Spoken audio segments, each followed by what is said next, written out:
Students, last video में हमने Lagrange's mean value theorem पर बेस्ड कुछ एग्जांपल्स डिस्कस किए थे। अब हम डिस्कस करने जा रहे हैं कॉची मीन वैल्यू थ्योरम।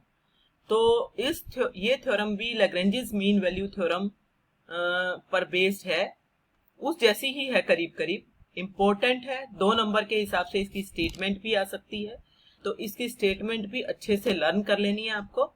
तो देखो इसकी स्टेटमेंट क्या है। Let f and g be two functions defined on closed interval ab such that f and g are continuous on closed interval ab, f and g are derivable on open interval ab, and g dash x is not equal to 0 for all x belonging to open interval ab. Then there exists at least one point c belonging to ab such that f of b minus f of a divided by g of b minus g of a will be equal to f dash c divided by g dash C. This is the statement of Cauchy mean value theorem. इसका proof जो है वो similar है to the Lagrange's mean value theorem. Basic idea क्या है कि हम एक function phi of x consider कर लेते हैं, f of x plus a g x, जहां पे ए कांस्टेंट है उसको इस तरह से चूज किया जाता है कि phi of a is equal to phi of b हो जाए। अब फाई फंक्शन जो है दी हुई कंडीशन की हेल्प से कॉन्टिन्यूअस हो जाएगा ए बी इंटरवल क्लोज्ड में, और डेरिवेबल हो जाएगा ओपन इंटरवल ए बी में, और phi of a phi of b के इक्वल ले ही रखा है। तो रोल्स थ्योरम की हेल्प से आपके पास एक पॉइंट सी आ जाता है जिसपे एफ डैश सी 0 होगा, और उसकी हेल्प से आपके पास रिक्वायर्ड रिजल्ट आएगा। तो मैं ज्यादा डिटेल में प्रूफ में नहीं जा रही हूं, लेकिन अगर आप चाहो तो इसको बुक से स्टडी कर सकते हो। और एक चीज और जो आपको याद रखनी है वो ये है कि एक्चुअली ये जो रिजल्ट है ये जनरलाइजेशन है लैग्रेंजेस मीन वैल्यू थ्योरम का। अगर हम लैग्रेंजेस मीन वैल्यू थ्योरम निकालना चाह रहे हैं तो हमें क्या करना चाहिए, जी ऑफ एक्स को एक्स पुट कर लेना चाहिए।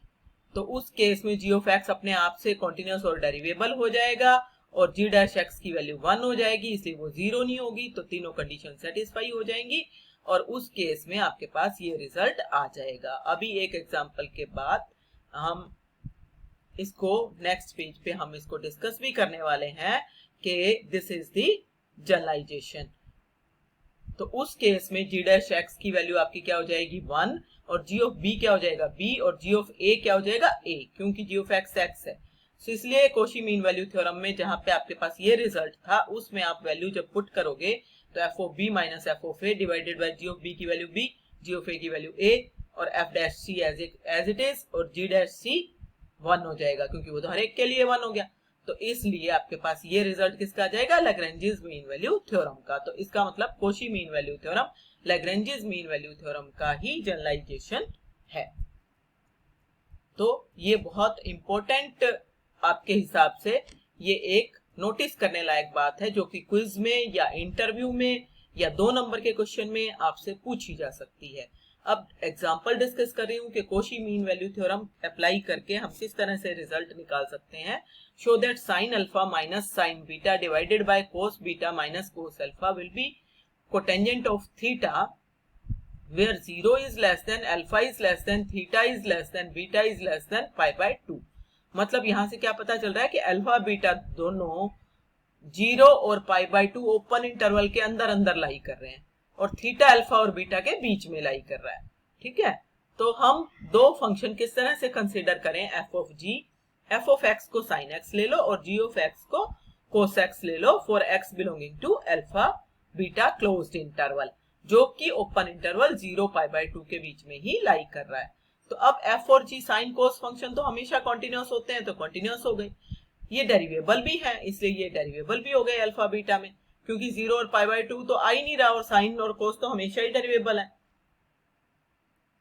अब एफ डैश एक्स की वैल्यू हो गई कोस एक्स, और जी डैश एक्स की वैल्यू हो गई माइनस साइन एक्स। अब जी डैश एक्स जो कि माइनस साइन एक्स है, 0 एक्स की वैल्यू अगर अल्फा बीटा मतलब 0 से पाई बाय 2 के बीच बीच में रहेगी तो ये 0 नहीं होगा, क्योंकि तो 0 पे 0 होता है, 0 तो है ही नहीं पॉइंट अल्फा बीटा में, तो इसलिए this is not equal to 0। तो all the 3 conditions of Cauchy mean value theorem are satisfied, and so there exist a point theta belonging to the open interval alpha beta such that f of beta minus f of alpha g of beta minus g of alpha will be equal to f dash theta by g dash theta. f of beta की value sin beta, f of alpha की sin alpha, g of beta की cos beta, g of alpha की cos alpha, और ये हो गया cos theta और ये हो गया माइनस थीटा. ऊपर से एक माइनस कॉमन लो और उस माइनस को इधर वाले माइनस से कैंसिल आउट कर दो and this is the result. तो इस तरह से आपके पास कोशी मीन वैल्यू थ्योरम आप अप्लाई कर सकते हो. एक्सरसाइज में बहुत कम क्वेश्चंस हैं तो वो आपने ट्राई करके देखने हैं. ठीक है. अब नेक्स्ट रिजल्ट आता है important result Taylor's theorem. Taylor's theorem with Lagrange's form of remainder सबसे पहले मैं कर रही हूं और इसकी स्टेटमेंट देखो क्या है. अब ये सारे जो हैं मैं आपको विदाउट प्रूफ करा रही हूं. सिर्फ आपको स्टेटमेंट बहुत अच्छे से याद करनी है और फिर हम इसकी एप्लीकेशन करेंगे एग्जांपल्स के थ्रू. स्टेटमेंट 2 नंबर में आ जाती हैं और आगे जब आप फर्दर मैथमेटिक्स पढ़ोगे तो भी Taylor's theorem with different form of remainders आपको यूज करने में आ सकती है. क्विज में क्वेश्चन पूछा जा सकता है तो इसलिए इसको स्किप नहीं करना, इसको याद रखना है. तो स्टेटमेंट देखो क्या है. If a function f is defined on closed interval a plus h such that f, f dash, f double dash, f n minus 1 are all continuous. इनका क्या मतलब है? First derivative, second derivative, n minus 1th derivative of f.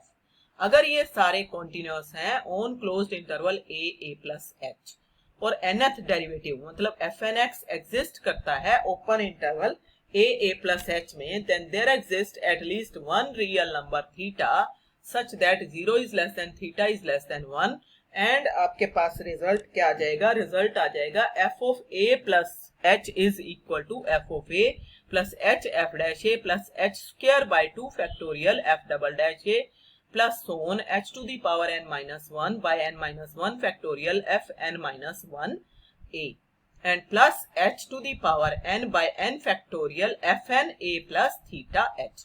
अब देखो यहां से यहाँ पे f की आपके पास ऊपर कुछ नहीं है ना, खाली f है. ये 1 2 और n माइनस 1 तक तो टर्म ये हो गई और एक ही हो गई. टोटल n टर्म्स तो आपकी ऊपर वाली लाइन में ही हो जाती हैं. तो इसका मतलब n टर्म्स के बाद जो आखिरी टर्म बचती है उसको हम कहते हैं लास्ट टर्म को रिमाइंडर आफ्टर n टर्म्स. और ये अलग अलग फॉर्म में अलग अलग होगा. अभी मैं Lagrange's form of remainder discuss कर रही हूं तो उसमें आपका ये रिमाइंडर ये वाला है h to the power n by n factorial f n a plus theta h. With the change of last term we get Taylor's theorem with various form of remainders. कौन कौन सी फॉर्म्स हैं जो कि आपके book में या आपके syllabus में गिवन है? सेकेंड फॉर्म है Taylor's theorem with Cauchy form of remainder. सारी कंडीशन शुरू वाली सेम रहेंगी. मतलब सेम रहने से क्या मतलब है कि ये जो आपने तीनों कंडीशन लिखी है ना, ये ऐसी की ऐसी रहेंगी कि f, f dash, f double dash, fn minus 1 सब कॉन्टिन्यूस रहेंगे closed interval a plus h में. fnx एग्जिस्ट करेगा. then there exists at least one real number theta lying between 0 and 1 such that result क्या आ जाएगा? Result में क्या change आने वाला है? शुरू की पहली लाइन एज इट इज रहेगी, कोई चेंज नहीं. आप चेक कर सकते हो. मीन्स आपके पास आ गया f of a plus h is equal to f of a plus h f dash a plus h square by 2 factorial f double dash a plus h to the power n minus 1 by n minus 1 factorial f n minus 1 a. अब last term plus n minus 1 term में क्या change आया? h की power n 1 minus theta to the power n minus 1 by n minus 1 factorial f n a plus theta h. तो यहाँ पे ये जो आपके पास आ रहा है ना, ये टर्म आपके पास एक्स्ट्रा आ रही है. ठीक है. तो this is Cauchy form of remainder after n terms. अब एक और फॉर्म है that is Schlomilch and Roche form of remainder. उसके अंदर देखो लास्ट टर्म में क्या चेंज आएगा. बाकी सब कुछ सेम रहेगा, सारी कंडीशन वही की वही है. Close interval a plus h के अंदर उस केस में f of a plus h की वैल्यू वही पहली लाइन सेम है, h to the power n minus 1 n minus 1 factorial f n minus 1 a. ये है रिमाइंडर की term that is h to the power n 1 minus theta to the power n minus p आ गया है. पहले n minus 1 था ना कोशी में, यहाँ n माइनस p आ गया है और नीचे भी p आ गया n minus 1 factorial f n a plus theta h. ठीक है ना. तो ये आपके पास आ जाएगा. This is Skolemich and Ruche form of remainder after n term. अब नेक्स्ट देखो क्या होता है कि अगर Maclaurin's theorem with various form of remainders क्या है.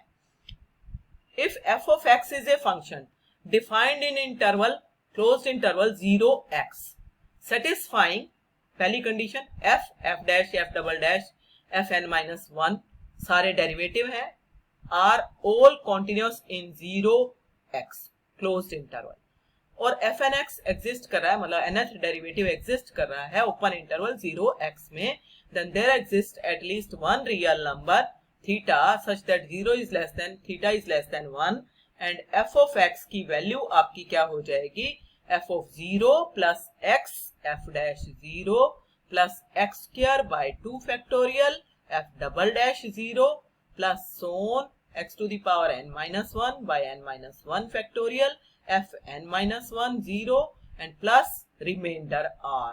अब हर फॉर्म ऑफ रिमाइंडर में ये r की वैल्यू चेंज होती है, बाकी सब कुछ same. Lagrange's form of remainder में लैग्रेंजेस रिमाइंडर क्या बनेगा, x की power n by n factorial f n theta x. Cauchy form of remainder में r की वैल्यू हो जाएगी x की power n n minus 1 factorial 1 minus theta to the power n minus 1 और fn theta x. और Schlomilch and Roche form of remainder में x to the power n 1 minus theta to the power n minus p p n minus 1 फैक्टोरियल fn theta x. तो ये fn theta x तो सभी में common है, तो ये चेंज कहाँ आ रहा है, ये इससे पहले वाली टर्म के अंदर. ये आपने ऑब्जर्व करना है, अच्छे से लर्न करना है. इन सब की एप्लीकेशन हम नेक्स्ट वीडियो में सीखेंगे. अब ये मैक्लोरेंस थ्योरम जो है ये डायरेक्टली आप डिड्यूस कर सकते हो टेलर्स थ्योरम से. जो आपकी टेलर्स थ्योरम थी वो a प्लस h इंटरवल के बीच में थी.